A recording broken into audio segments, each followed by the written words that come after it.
साम्राज्य सामान्यांचा असामान्य आवाज। सूचना होत्या त्यानुसार आपण मागच्या सोमवारी ही आरक्षणाची सोडत राबवली होती।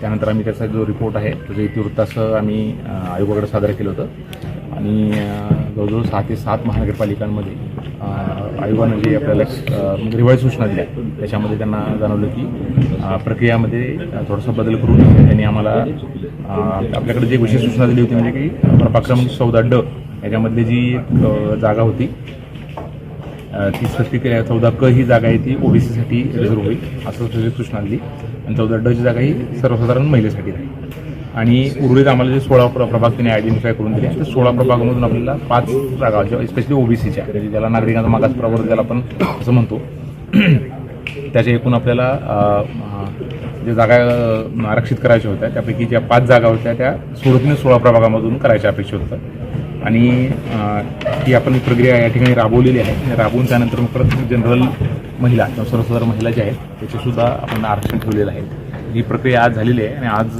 साधारणतः आम्ही आयोगाला पाठवू त्यानंतर जे आम्ही तुम्हाला शेड्यूल दिलं आहे त्यानुसार साधारणतः 7 ते 8 दिवसाचा ऑब्जेक्शन घेणार आहे। ही पूर्ण प्रक्रिया बऱ्याच जणांना हे जे सूचना आलेल्या आहेत त्याबाबतही काही लोकांना आक्षेप आहे तर या प्रक्रियेबाबत जी काही रिवाईज सूचना आहे त्याबाबत सुद्धा आक्षेप घेऊ शकता। हे आक्षेप घेण्यासाठी साधारणतः 7 दिवसाचा वेळ तुम्हाला मिळेल। त्यानंतर हे पूर्ण जे आक्षेप आम्ही घेऊन आम्ही आयोगाला सादर करू आणि जे काही आक्षेप असतील त्याचा तपासून आयोग त्याच्यावर निर्णय घेईल आणि फायनली ते अंतिम होऊन प्रभाग रचना आपल्या गॅझेटमध्ये देऊ शकतो।